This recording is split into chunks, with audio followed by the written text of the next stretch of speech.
Ding dong opa! Anyang, Shanty. Grabe. Kamusta? Ready ka na ba para sa iyong Intramuros tour? Yes, super ready and excited kasi hindi na po ako mag-walking tour. Sasakay na po ako sa personal transport device or PTV, which is Segway.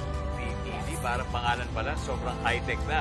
Pero siyempre, bago ka mamasyal, alam ko maraming mga manonood at gusto ka pang mas makilala. Right? Kaya mga ka-amazing, let's get to know more about Shanty.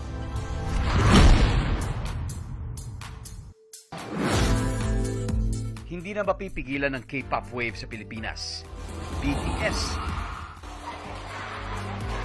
Blackpink, ENHYPEN.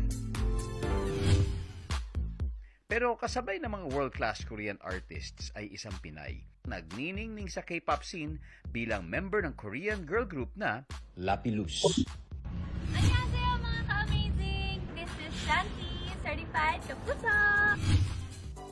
Ang tubong Tanay Rizal na si Shanty, naging second home rin pala ang Argentina. Na-explore pa niya ang Bariloche, ang world-famous na little Switzerland of Argentina. I just wanted to see the waterfalls, but I ended up hiking. But it's so pretty though. So pretty. Ang most extreme adventure niya ang mag-bungee jumping sa pinakamataas na commercial bungee jump facility in the world. Sa Macau Tower. Ngayon, handa na rin siyang i-explore ang Pilipinas. At ang kanyang first stop, Intramuros. Saan kaya sa abot abangan ang amazing urban adventure ng K-pop royal na si Shanty? Kapanindigan kaya ng Sparkle K-pop princess ang paglilibot sa Intramuros habang sakay ng isang Segway. At eto pa, mga leon, ano ang inaatupag pagkatapos lumamon? Makapigil hiningang wild adventures ang naghihintay sa inyo sa pagbabalik na Amazing Earth. Si Shanty hindi pahinga kung hindi pasyalan naman ang habol ngayon dahil excited na siyang libutin ang makasaysayang lugar dito sa Intramuros. Ang gamit niya sa pag-iikot, Segway. Shanty, take it away. Annyeonghaseyo, Ding dong opa! Nandito po ako ngayon sa Intramuros. Pero, imbes na sumakay sa Kalensa, we'll go around using Segway! Kasama ko po ngayon si Bryant Binwa. So, Kuya Bryant, ano po ba yung dapat kong tandaan para hindi ako mahulog habang nakasakay dito sa Segway? So, ang kailangan nyo lang pong tandaan is mag-balancing, of course. Okay. Linear body forward lang po. Forward, for the forward, and linear body backward. For the backward, Okay. turn left. Then, turn right. Then, kung gusto nyo pong umikot, ma'am, just focus sliding on one side or turn around. Let's go, Viking! I can do it, I can do it, I can do it! Ah! May hams po pala!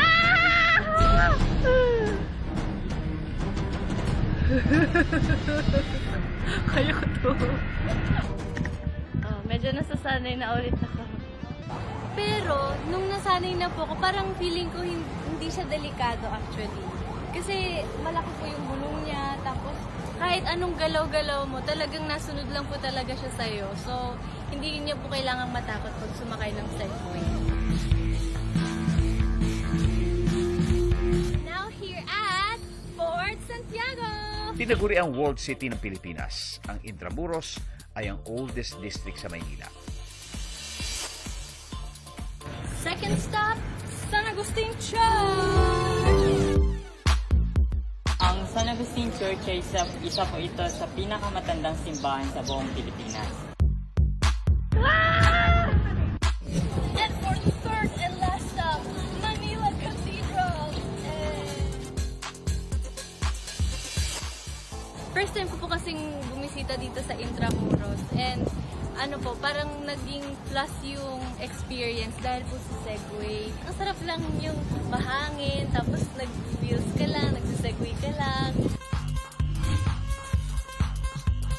Yan si Shanty, K-pop star, kapuso at certified amazing adventurer. Mamaya makakausap pa natin si Shanty tungkol sa highlights ng kanyang Intramuros tour. May labang kaya ito sa mga napasalanan niyang historical sites sa Korea. Up next, sa kanyang Intramuros adventure. Hi, Shanti again. Hello po. Unang-una, first time mo ba dito sa Intramuros?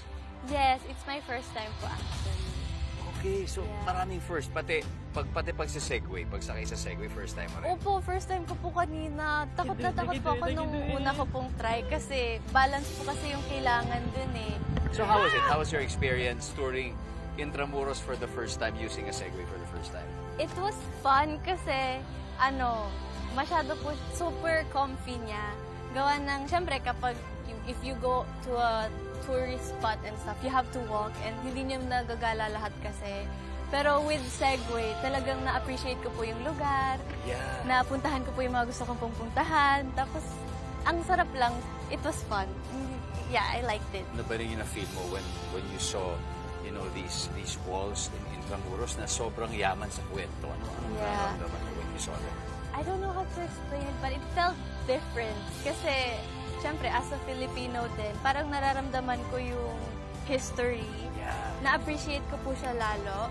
Na-amaze lang po ako kasi naghalo-halo po yung culture po dito sa Philippines. At nakikita po natin sa structures and sa history din. So, Totoo it was yan. amazing. It's cool. Amazing. Yeah. At saka I'm sure, alam mo, marami kasi mga kabataan kumahanga sa'yo. Ano ba ang mensahe mo sa kanila? Especially sa mga hindi pa nakakapag-tour dito sa napakagandang Intramuros.